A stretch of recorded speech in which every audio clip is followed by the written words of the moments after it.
Hi everybody, I'm just doing this quick video because I keep getting asked on my Abrams build how you put this together. So I just thought I'd quickly show you. I didn't use the screws that come with it. Sorry about this mess over here, it's for this thing.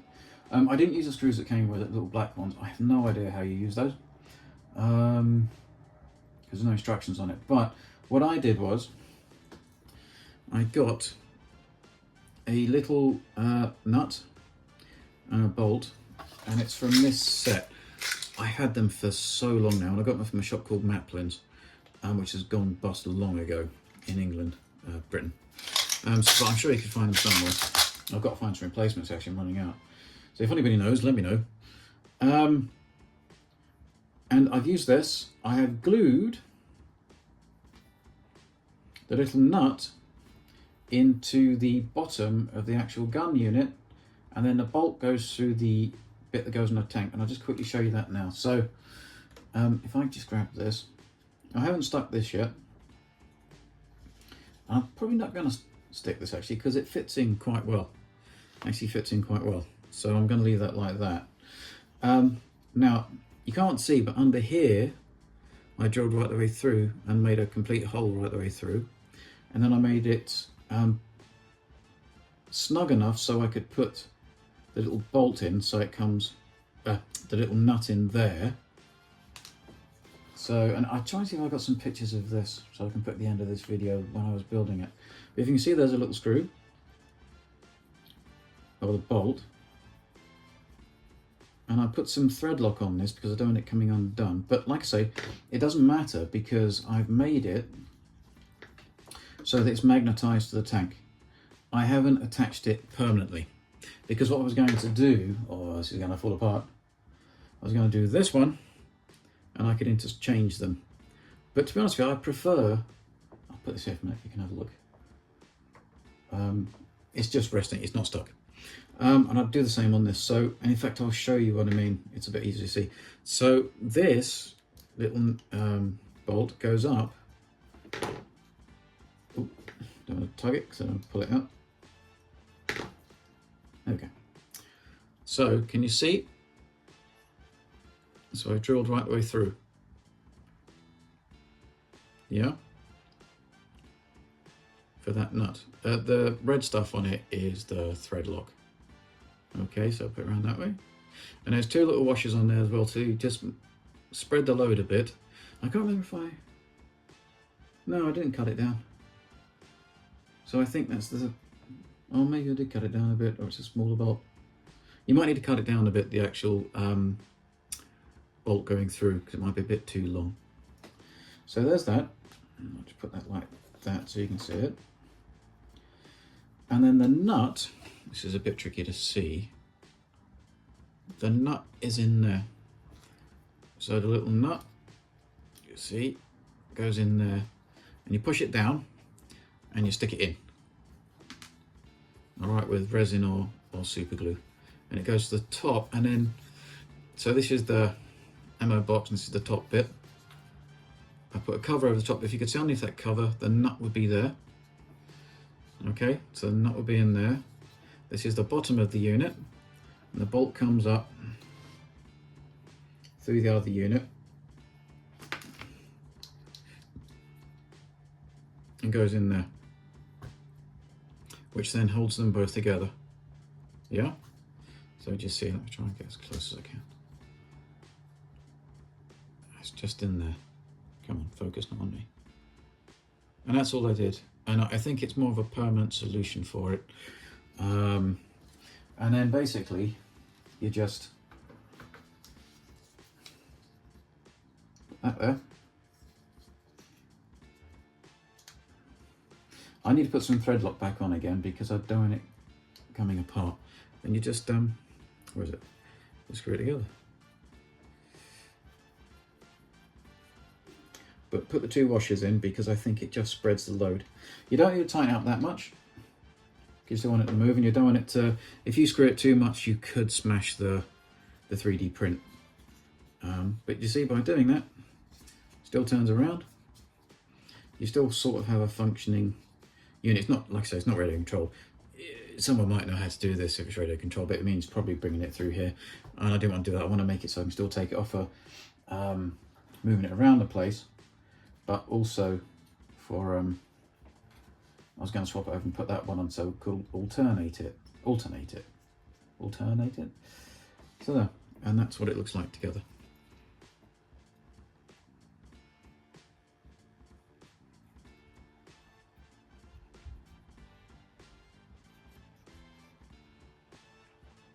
I've still got to paint this. I haven't done it yet. Like I said, I'm just so busy with my other work. That lens is done by painting it with, where is it? Is that chrome? With this AK Extreme Metal chrome. So you paint it chrome, and then you spray over it with Tamiya smoke, and I think it looks like a lens, and I think it looks like it goes all the way through. And also I put some detail, if you can see it, at the back there, and I covered up the hole that the lens unit comes with, so it looks like it's got a back to it, some wires coming out. It's probably not right, but I couldn't find really much reference on it. So that's it. And then this fits on top of the tank with those magnets, and it's just means I can move it and take it off, and hopefully if it's running and it gets hit by something, it will just fall off rather than smashing off. That's the idea anyway. So that's how you do it. So it's just a small bolt. I think it's 1.5 millimeter in thickness, and a corresponding nut and 2 washers that go in the base unit, as I just shown you. If you look on this one, this is all going to fall apart. This one goes on a bit, told you. So there's the base unit. You drill straight the way through there, so you come right the way through here, and then you put the bolt.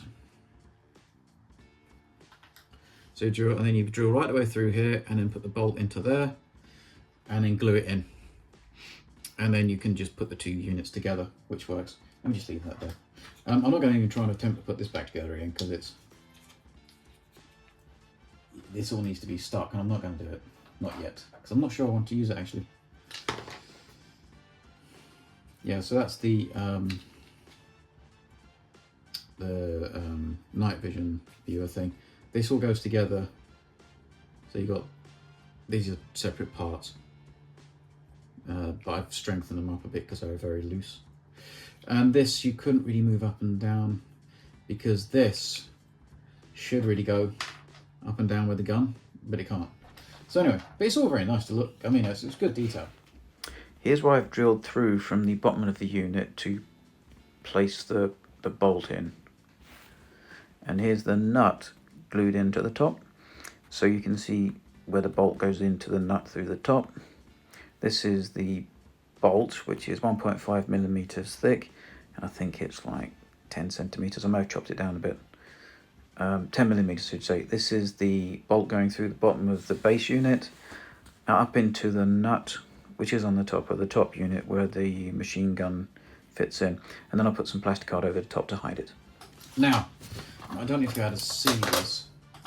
Like I say, I've got the turret done on this. I've done the lens, and the only other thing I did on here was to build out the vision ports for the commander, because it's just an open box in there and you couldn't put, it needs to have lenses in frames. To get to them easier, what you could do is just cut this all out, and then you can easy enough get to the back of them. I didn't want to do that because I wanted it to stay looking covered up. So it's just easier and it's less work. Well, maybe not easier to do, but if you take that off, then you can see the back of this, and you can see, and then you start thinking, well, maybe I should have done a bit better. Finish the aerial mount. That's it. And then the other thing I did was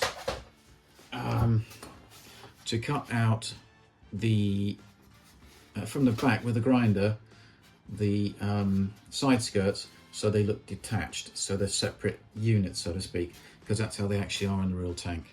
So if you can see that, they're separated out. And I did it, can you see? And basically I did it by using one of these in a Dremel or whatever, you know, any mini tool. And you do that until basically it goes through deep enough that it goes to the scribe line that is already on the tank. So if you can see, there's a scribe line already, and you come from the back, and that means you don't have to faff about with making sure you get this right. This is just the scribe line, then dictates the width of them apart. I messed up a little bit. I'm not feeling this build. I've got to do a bit more. I've got to get into this a bit more. I put these on just to see what it looked like. And there's another one here, but what people don't realise is these need to be angled. They actually are thicker at the front than they are at the back on the actual real tanks. That's why the driver can still see out, and that's why you can put them there.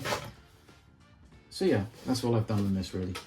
I've just thinned them out as well to make it look a little bit more scale thickness. Yeah. Look, so that's basically what I've been up to. And like I said, I've just been so busy with my day job. I had a lot more pupils. I'm not complaining because it's money, and in Britain at the minute it's all a bit Pete Tom. Don't ask me who the Chancellor or Prime Minister is. We've had like one every week. It's quite good. I suppose it's, you know, fair really, isn't it? Everybody gets a go. Jen can't vote for them though. So yeah, so that's all I've been doing. Thanks a lot for putting up with me. I can't believe as well that I've got 500 subscribers now. You lovely people. I am so sorry. I will try to make this more entertaining for you. But yeah, so that's the new thing. That's that. And like I say, I put it on with magnets so you can get it on and off. If you use that bolt method, I'll probably need to tighten out a little bit. But it's fine, it does the job, it holds it on. And yeah, and that's how it works. And I promise I'll get a bit more done on this T-72 and show you soon. But thanks a lot everybody. Have a lovely Sunday. Bye-bye.